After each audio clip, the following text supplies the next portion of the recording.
Ini ni one kita.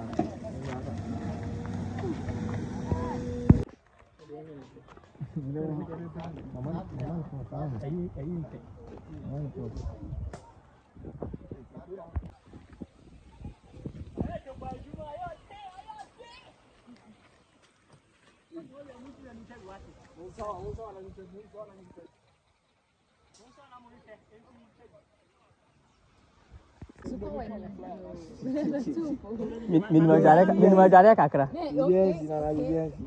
Minimal jari kakra.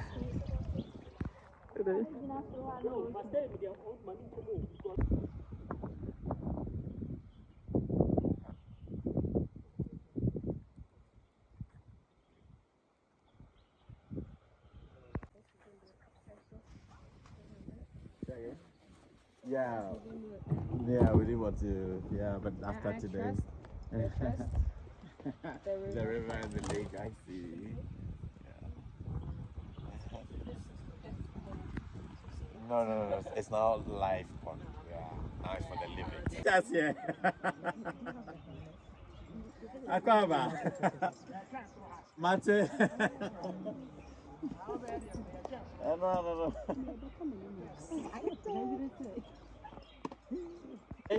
Yeah, we are. All right.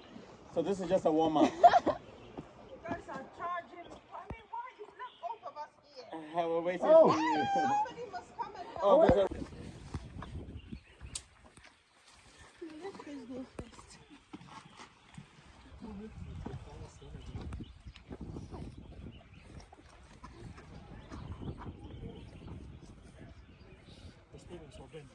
You're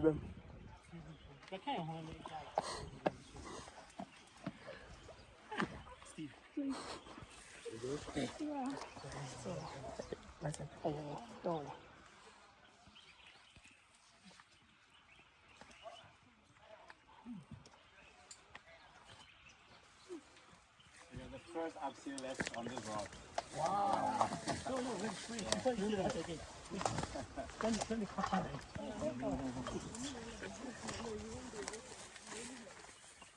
Yo, guys. Abseilers on this rock. Whoa! Is that great? Again, see what you know. Very the next time you're here, that will be your rock. Of course, I'll expect it, man. All right, who wants to go first? Good job. I've got you.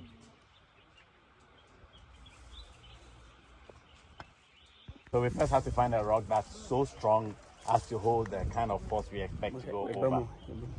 Now, before he goes over, I tie him with the blue rope. We call it the belay rope, which is the safety rope. I control this rope. Once I tie him in, so even before he does anything, I tie him to a rope. He's nowhere near the edge, but he's secured. Then I double check everything. This is secured. This is tight. This is tight. This is on well gloves. So everything he needs to survive this operation, he has on it. Now he's on the blue rope, remember that? Then I add another rope, the white one. So he goes on 2 ropes. Now each rope, sorry, each rope can take the force generated by an adult elephant. 27 kilonewtons. Okay, and I don't see who the elephant is here. No, the elephant is here. You're not an elephant. Okay, so he's tight. Okay, now I need your left hand to hold this rope, and your right hand will hold this at your hip. I need the feet wide apart for balance. Okay, now lean and walk backwards. So left and right. Yeah, but gently. Yeah, fluid motion. That's right. Okay. Yeah, keep walking. Okay, now please stop. Okay, stand, keep your knees apart. Walk back a little bit, one step without moving the rope. Yeah, walk, yeah, keep walking. Okay, now lean back. Now let go of the rope. Let go of the rope and raise your hands. Now you know why he has not fallen? Because I'm his backup. Because you are holding, Yeah, so actually it's the rock that's holding him. Yeah, so all I'm doing is just feeding or not feeding, okay? So if you go on, and even if you fall, you won't fall because I've got you, okay? And everybody that's going has me as your backup. All right, hands back in position. Okay, so because this type of ledge, you have to keep your feet apart as you walk and don't drag your feet step. All right, you ready? Okay, so left and right. All right. Carefully, left and right. Okay. Yeah, keep walking. You're too close. Okay, there you go. Like that.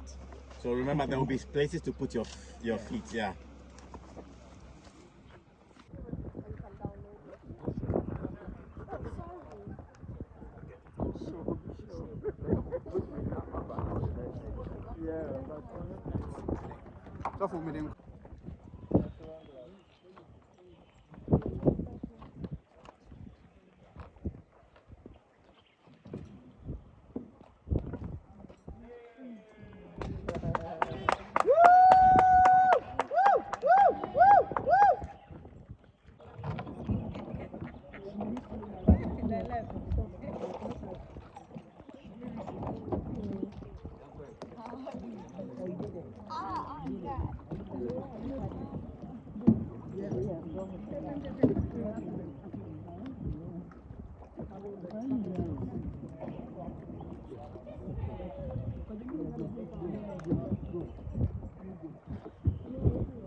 Hey, don't panic.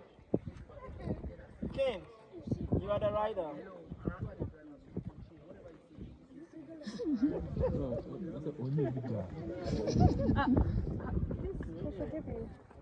They should give you one.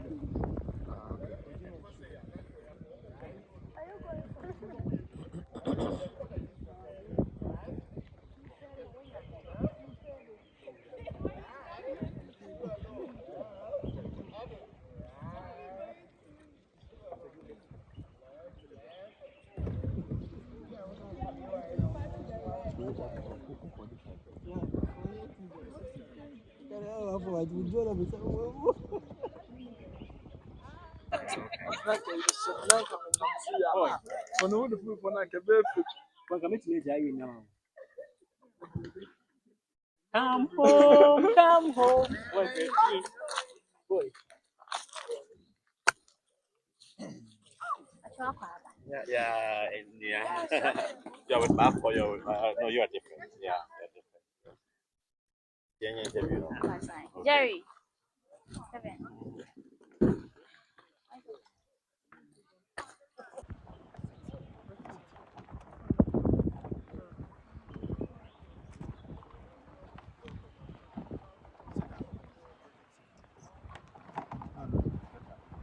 Opposite.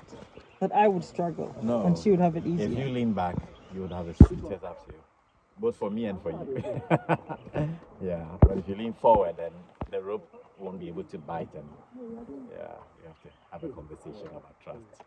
Yeah, but physically, I mean, in terms of global accident rate, it's 1 accident in 100,000 upsails. Yeah, so it means it's safer to upsail with me than it is to board a car in Ghana. You understand? Yeah, so it's very safe. And we constantly look through our systems to make sure the ropes are on point. Every time we check. When I pull up, I still check to make sure there wasn't any breakage when a client was going down. If it goes, I have to change the rope. Yeah, we're not playing with safety at all. We've been doing this since 2010, and God willing, God being gracious, we've had no accidents, and we intend to keep it that way. Yeah, so all you have to do is trust me. Yeah, but whatever helps you to get over the edge is fine. Cry, scream, just don't use French words. That's all. Yeah, anything else is fine. Yeah, the 4-letter words. Okay, what about those who are afraid of heights? So it's a good exercise to get rid of that fear. Yeah, because I mean, like most fears, they are usually unreasonable. Yeah. You just I have a fear of lightning, which is really unreasonable because I can neither do anything about it. You understand? But you have, and that's what phobias do. They just keep you in a certain box for no reason. Yeah. But thankfully, we are very good at this, so we understand how you feel, and we will guide you through it. Yeah. And hopefully, once you trust us, it should be easier. So how long will it take for somebody to kill that fear? So the fear doesn't really go away, but now you know how to deal with it. So, and that's, I guess, is the definition for courage: being afraid and still doing what you must. Yeah. So it's the same thing. You know it's there, but now you trust the system enough to know. Yes, I'm afraid, but I trust that this will keep me safe. Same with the water. You can be afraid of water, but you can trust the life jacket. My guy didn't want to go on the water. Exactly. So it's like, and remember, all of it is here. Yeah, nothing of it. You can't. I mean, you can die, but it's not gonna happen. Yeah, it's all in our heads. Yeah. Please, can you say something small about this place? Give us. So this used to be called the Truba Lake, and we Brave Hearts Expeditions, my company, we run adventures across basically the world, and we thought of we realized this place existed, and for us, rocks, lake, mountains, the perfect environment for adventure.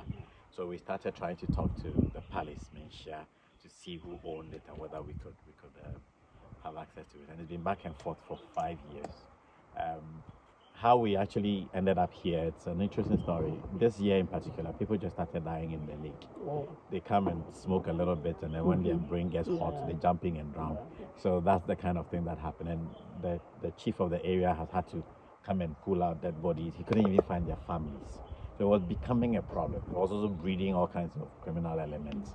So when they had heard that we had actually already presented a proposal, they just called us and said, hey, if you can do this before the next holiday, then we're good.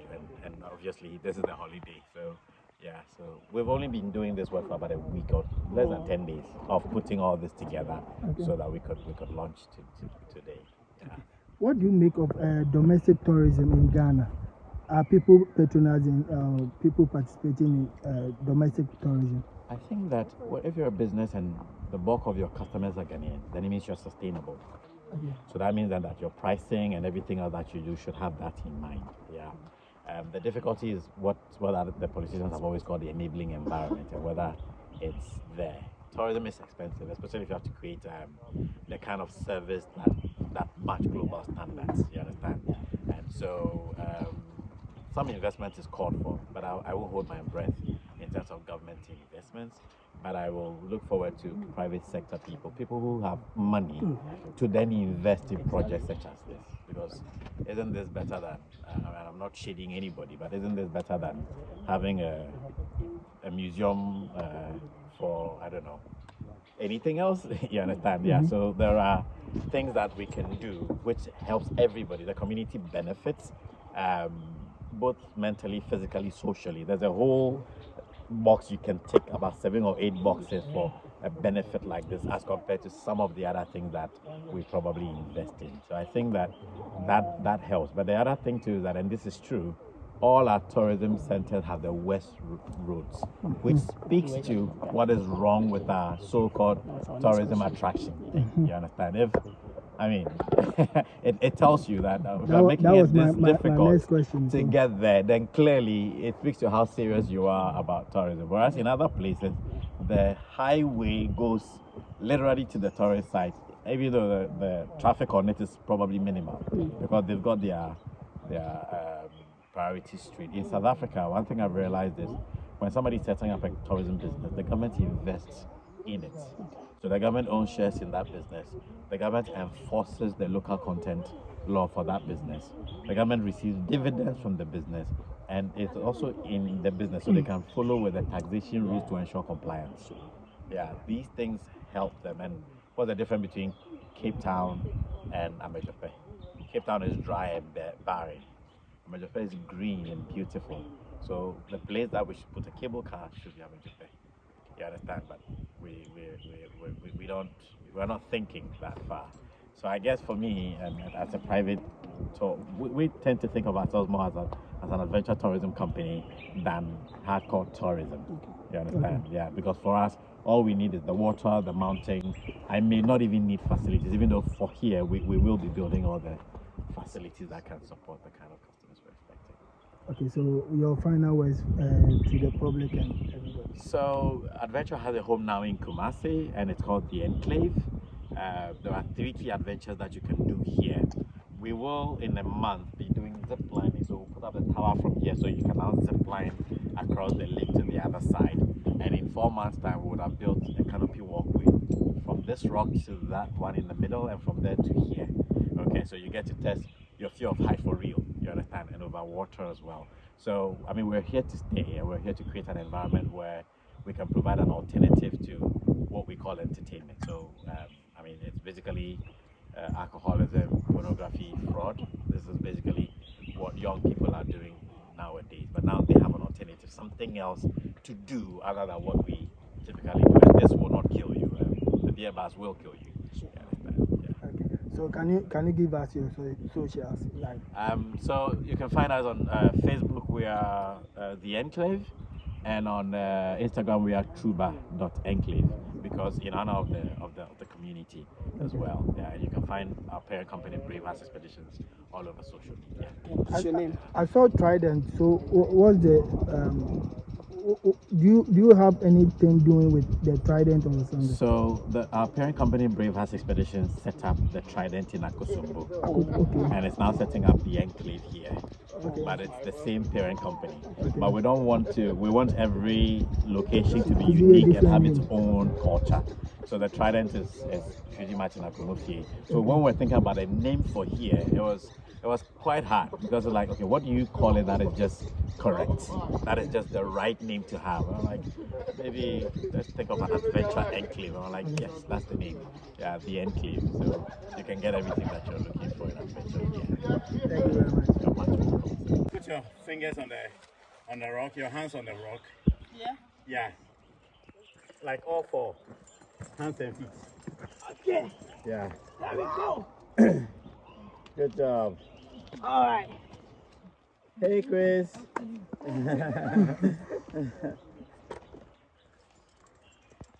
So this is called a rock scramble.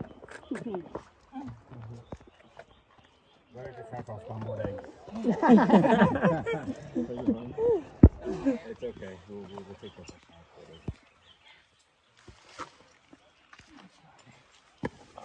You did it. Always good.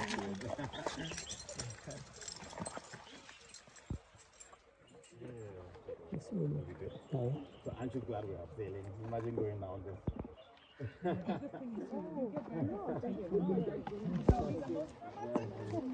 That's why we're up here.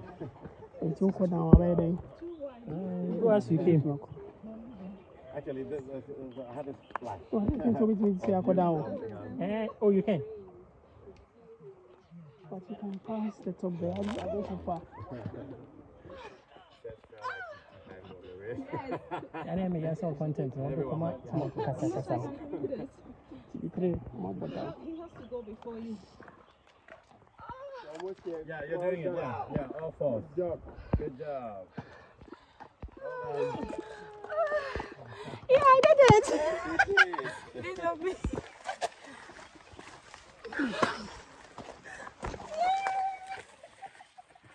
Okay.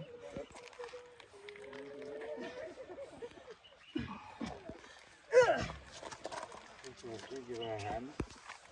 You good? Thank you. Okay.